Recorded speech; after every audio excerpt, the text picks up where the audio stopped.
ન્યૂઝમાં આપનું સ્વાગત છે। ઝીંઝુડી શાળાના વિદ્યાર્થીઓને રંગ પુરેવાના અવસરમાં મેડિકલ ઓફિસરે પ્રોત્સાહન પૂરું પાડ્યું। ઝીંઝુડી પ્રાથમિક શાળામાં કુડોલ ગામના મેડિકલ ઓફિસર કલ્પેશ ડામોર સાહેબે ગામના નાગરિક બાબુભાઈ ખરાડી સાથે મળી શાળાના બાળકોને રંગ પુરવણી કરવા માટે 100 થી 110 જેટલા વિદ્યાર્થીઓને જુદી જુદી આકૃતિઓમાં પૂરવા માટે વિવિધ રંગોના પેકેટ્સ આપ્યા અને વિદ્યાર્થીઓએ ઉત્સાહ ઉમંગથી ભાગ લઈ સારા રંગના ચિત્રો બનાવ્યા હતા। ડોક્ટર હોવાના નાતે શાળાના પ્રિન્સિપાલ હિતેશભાઈ પટેલે આરોગ્ય બાબતમાં વિદ્યાર્થીઓને માર્ગદર્શન આપવા જણાવ્યું। સ્કૂલ સ્ટાફમાં દિનેશભાઈ પટેલ, ગીતાબેન પટેલ, દિલીપભાઈ ઉપસ્થિત રહ્યા હતા। આ પ્રસંગે સાબર આવાજ ન્યૂઝ ચેનલના રિપોર્ટર બાબુભાઈ ખરાડી ઝીંઝુડીએ પ્રસંગ અનુરૂપ પ્રવચન આપી વિડીયો રજૂ કરવામાં આવ્યા છે। રિપોર્ટર બાબુભાઈ ખરાડી ઝીંઝુડી ઉપસ્થિત ઝીંઝુડી પ્રાઇમરી સ્કૂલના પ્રિન્સિપાલ શ્રી રમણભાઈ પટેલ સાહેબ, શ્રી દિનેશભાઈ પટેલ, ગીતાબહેન અને શ્રી દિનેશભાઈ કે જેઓ અત્યારે વિડીયો લઈ રહ્યા છે અને વિદ્યાર્થી ભાઈઓ અને બહેનો, આજે મને એમ લાગે છે કે જે કંઈ કાર્યક્રમમાં આપણે તમને આ ચિત્ર આપવામાં આવેલા એમાં રંગ પુરવણી કરી એના પ્રેરક છે આપણે કુંડોળ ગામના ડૉક્ટર કેતનભાઈ ડામોર સાહેબ। તો ત્યારે આ રીતેના કાર્યક્રમ પહેલા થયો હતો નહીં થયો હતો, હવે થયા કરશે। સાહેબને વિનંતી કરીએ, સાહેબ એકાદ વખત વર્ષમાં આ રીતેનો કાર્યક્રમ ગોઠવજો। અહીંનો જે સ્ટાફ છે એ બી કોઓપરેટિવ છે, ગામના નાગરિક તરીકે અમે પણ તમારી સાથે રહીશું તો વિદ્યાર્થીઓને મજા આવશે। વિદ્યાર્થીઓમાં અનેક પ્રકારની શક્તિ છુપાયેલી છે, એમને પ્લેટફોર્મની જરૂર છે। એમને જે રીતેનું કામ આપવામાં એમાં એમની નિપુણતા કેવી છે ને કેવી નહીં એ અહીંના શિક્ષકો જાણે છે। અને મેં હમણાં જાણવા મળ્યું રાજ્ય લેવલે અહીંની ખો-ખો સ્પર્ધામાં ટીમ ગયેલી હતી। તો આ રીતે જો એમને આપણે જેને કહેવામાં આવે છે જો એવી શક્યતાને વિકસવા માટે એમને વાતાવરણ પૂરું પાડવામાં આવે તો તમારામાં રહેલી જે શક્તિ છે તો એ ખીલી ઉઠે। તો વધારે વાત નહીં કરું, હું તમારી અહીંયા સ્કૂલમાં ભણેલો છું। અમારી સ્કૂલ ત્યાં હતી। અમારા જૂના જે સાહેબ હતા અત્યારે હયાત છે, 97 યર્સ અત્યારે પસાર કરી રહ્યા છે, શ્રી જીવાજી સમળાજી અસારી સાહેબ। દુઃખ સાથે કહેવું પડે છે કુંડોલ ગામના અમારા બીજા એના પ્રિન્સિપાલ હતા શ્રી ડી.કે. બરંડા સાહેબ।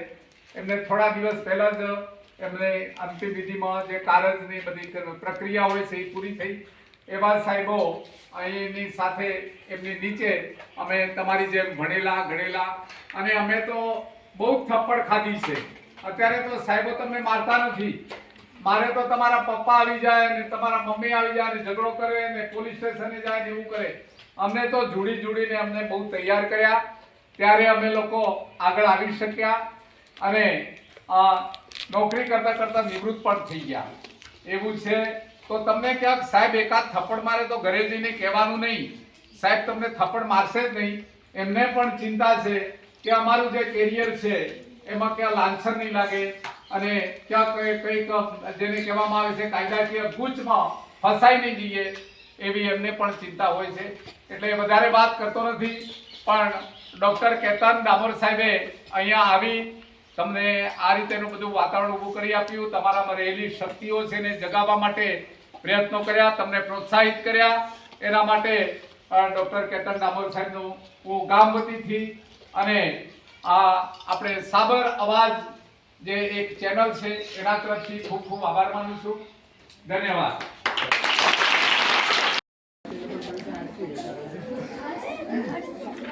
આ છે ઝીંઝુડી પ્રાથમિક શાળા કે જેની સ્થાપના 1946માં કરવામાં આવી હતી અને હું આ જે વિડીયો બનાવી રહ્યો છું મેં પણ આ સ્કૂલમાં એજ્યુકેશન લીધેલું છે અને અત્યારે તો મારી ઉંમર 69 યર્સ થઈ ગયેલી છે। પણ અહીંયા કુંડોલના ડૉક્ટર શ્રી કેતનભાઈ ડામોર સાહેબ આજે એમને ચિત્રકામ લઈને અહીંયા વિદ્યાર્થીઓને કામ સોંપેલું છે। બધા વિદ્યાર્થીઓ નાના ભૂલકાઓ પણ અત્યારે અહીંયા કામે લાગી ગયેલા છે, શીખી રહ્યા છે। બાળકોને પ્રોત્સાહન પૂરું પાડવું એ શિક્ષકો ઉપરાંત નાગરિકોની પણ ફરજ છે, વાલીઓની ફરજ છે. અને અહીંયા સાહેબો અત્યારે એમને માર્ગદર્શન આપી રહ્યા છે. અત્યારે અહીંના headmaster principal Shri Ramanbhai Patel doctor Ketan Damor સાથે ગુપ્તેગુ કરી રહ્યા છે. અહીંયા વિદ્યાર્થીઓ બધા અત્યારે ચિત્ર કામમાં રંગ પૂરવણીમાં અત્યારે કામે લાગી ગયેલા છે અને બહુ ખંતથી આ કામ કરી રહ્યા છે. વિદ્યાર્થીઓમાં અનેક પ્રકારની શક્તિઓ પડેલી હોય છે, એને બહાર લાવવી અને એને પ્રોત્સાહિત કરી અને વિદ્યાર્થીઓને જે તે ક્ષેત્રમાં એમને નિપુણતા હોય એમાં આપણે એમને બહાર લાવવા માટે આવા ચિત્ર સ્પર્ધા છે અથવા તો સ્પોર્ટ્સ છે અથવા તો પછી જે કંઈ અન્ય પ્રવૃત્તિ વિદ્યાર્થીઓમાં એમને આગળ લાવી શકે એની આપણે જો કાળજી રાખીએ, ખેવના રાખીએ તો વિદ્યાર્થીઓની નિપુણતા બહાર આવી શકે એમ છે. અને અહીંયા દિનેશભાઈ પટેલ સાહેબ પણ છે. અને શિક્ષકો અહીંયા 4 જ શિક્ષકો છે. એક શિક્ષક 2 વર્ગો ચલાવી રહ્યા છે. તો આ એક અત્યારે બેકારી પણ ઘણી બધી છે. શિક્ષકો ઘણા બધા છે પણ એમની ભરતી થતી નથી.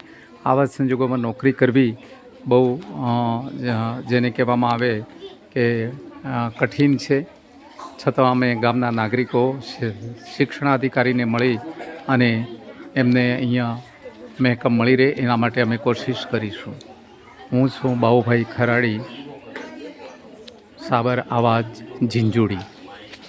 ગામ કુંડોલ ગામનો વતની છું. બરાબર.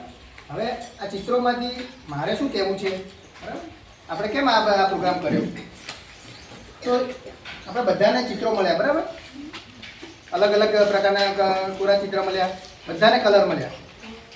તો મારું કહેવાનું એ છે કે આપણું જીવન આવું છે, આપણને જે જીવન મળ્યું છે એ કંઈક આવું છે. બધા પાસે કંઈક અલગ અલગ ચિત્રો છે, ઘણાને સરખા હશે, કાગળ બધાને સરખું છે, બરાબર. તો આપણે બધા આંખ, કાન, નાક, હાથ, પગ બધાને આપણા સરખા છે, પણ આપણે બધા અલગ અલગ રીતે વિચારીએ છીએ. એ રીતે આપણા ચિત્ર પણ અલગ અલગ છે. એવી જ રીતે આપણને બધાને એક સરખા કલર મળ્યા છે, હે ને? કોઈને અલગ અલગ કલર નથી આપ્યા, કલર બધાને સરખા છે. તો કલર શું છે? તો કલર એ આપણી આજુબાજુનું આપણું વાતાવરણ છે, બરાબર છે. આપણા માતા પિતા છે, આપણું ઘર છે, આપણું ગામ છે, આપણા મિત્રો છે, એ આપણું આજુબાજુનું જે વાતાવરણ છે એ આપણું કલર છે. હવે આપણે આપણા જીવનમાં જે રીતે તમે બધા કલર પૂર્યા, તો બધા કલર કોણે પૂર્યા? તમે જાતે જ પૂર્યા ને? હે? તો આપણા જીવનમાં આપણે કલર કોણે પૂરવાના? આપણે જાતે જ પૂરવાના, બરાબર. આપણે બાજુવાળી બહેનપણી પૂછી શકીએ કે આમાં હું કયો કલર કરું, પણ પૂરવાનો કોણે? જાતે. હે? આપણને ખ્યાલ ના આવે કે ભાઈ મને આમાં ખબર નથી પડતી કે આમાં કયો કલર પૂરું, તો આપણે પૂછી શકીએ, આપણા ટીચરને પૂછીએ, આપણા વડીલને પૂછીએ, બરાબર. તો આપણે પૂછી શકીએ, પણ આપણે કલર કોણે કરવાના? જાતે કરવાના. એવી રીતે આપણા જીવનમાં પણ આપણે રંગો આપણે જાતે જ ભરવાના છે. તમને આપણા આદરણીય વડીલ છે, આપણા ટીચર છે, આપણને બધા જ હેલ્પ કરશે. તમને જ્યાં નહીં ખબર પડતી હોય બધું તમને સમજાવશે. તમે પૂછશો તો તમને જાણવા મળશે. જ્યાં પણ ના ખબર પડે તો ચોક્કસ તમે બધાને એ પૂછો તો તમને એ જાણવા મળશે કે શું આમાં કરી શકાય. અને પછી કલર કોણે કરવાના? જાતે, બરાબર. ભૂખ લાગી હોય તો કોને ખાવું પડે? હે? બાજુવાળા ખાય ને આપણે ભૂખ આપણને લાગી ને બાજુવાળા ખાય તો આપણી ભૂખ ઓછી થાય ના થાય ને? તો આપણા જીવનમાં આપણે કલર આપણે જ ભરવાના છે, બરાબર. હવે તમે જે ચિત્ર દોર્યા અને આ ચિત્ર બતાવું એમાં શું ફરક છે?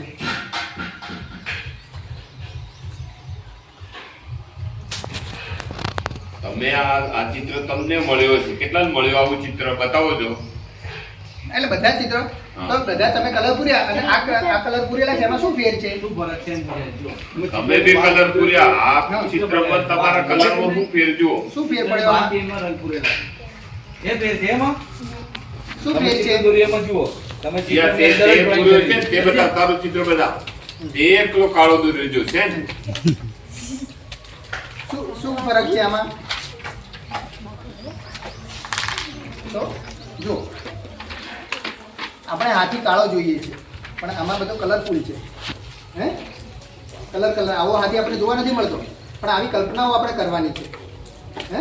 કલ્પના કરીશું તો આપણને કંઈક નવું શીખવા મળશે, કંઈક નવું આપણે શોધવા માટે પ્રયત્ન કરીશું. બરાબર? પહેલાં વિમાનો નહોતા, પણ કોઈકે કલ્પના કરી, જે રાઈટ બ્રધર્સ કહેવાય છે એમણે કલ્પના કરી કે આપણે આકાશમાં પક્ષીઓ જે ઉડીએ તો કેવું. બરાબર? પણ એમના પિતાજી હતા ને એ પાદરી હતા, એમણે કીધું કે જો બધા આપણે ઉડવાનું હોત તો ભગવાને આપણે પાંખો ના આપી હોત. પાંખો આપે તો ઉડતા, આપણને પાંખો નથી આપે એટલે આપણે નહીં ઉડી શકીએ. પણ પેલા બે ભાઈઓ તો કે ના, કે અમારે તો ઉડવું જ છે. પછી એમણે બહુ મહેનત કરી. એ છે ને એમનું ગેરેજ હતું ને, એમાં બહુ રાત દિવસ એ લોકો મહેનત કરતા, અને પછી એમણે શું બનાવ્યું? વિમાન બનાવ્યું. બરાબર? તો એમણે કલ્પના કરી ને એમણે વિમાન બનાવ્યું. તો એવી કલ્પના કરવાની છે. બરાબર? તમે અલગ અલગ તમારી રીતે કલર કરી શકો. હવે તમે જે કલર કર્યા આપણે ચિત્રની અંદર કર્યા છે, તમારે તમારા ચિત્રમાં જ કલર કરવાના છે. સાચી વાત કે તમારે પહેલાં અત્યારે શું કરવાનું છે? તમારા જીવનમાં રંગ ઉભરવાના છે. તમારે તમારું જીવન સ્થિર બનાવવાનું છે, તમારે મજબૂતી કેળવવાની છે. મોટા થઈને કોઈ સારા વ્યક્તિ બનવાનું છે, સારી જગ્યાએ તમે જોબ કરો, ધંધો કરો, કે કંઈ બી તમે બિઝનેસ કરો, કંઈ બી કરો, પણ તમારું જીવન તમારે મજબૂત બનાવવાનું છે. એના પછી તમે કંઈક આગળ કરશો. તો એ જે ચિત્ર છે એ આપણું પોતાનું જીવન છે. એને કલરફુલ બનાવવાની જવાબદારી કોની? એમાં કલર આપણે જ કરવાના છે. એની આજુબાજુના કલર ક્યારે થશે? આપણું જે ચિત્ર છે અંદરનું એ સરસ કલરફુલ થઈ જશે, પછી આપણે બીજે 12 કલર કરી શકીશું. બરાબર? જે રીતે આપણા વડીલ છે, આપણા સર છે, એ પોતે એમના જીવનમાં કલર ભર્યા છે, અને એના પછી આપણે બીજે અલગ આપણે કલર ભરવા ત્યાં બીજા કોઈને હેલ્પ કરી શકીએ. તો એવી રીતે તમારે અત્યારે શું ધ્યાન રાખવાનું?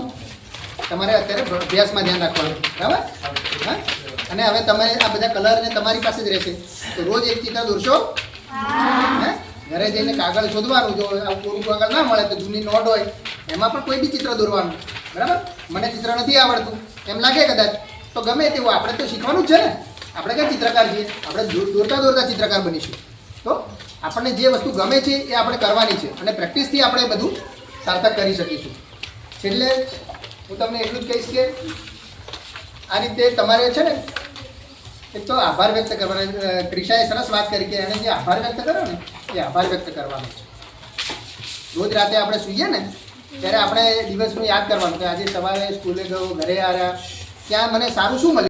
આવા ન્યૂઝ જોવા માટે સાબર આવાઝ યુટ્યુબ ચેનલને સબસ્ક્રાઇબ કરો અને લાઇક કરો, જેથી હવે પછીના દરેક સમાચાર સબસ્ક્રાઇબ કરેલા હશે તેઓને નવા સમાચારની માહિતી મળી જશે.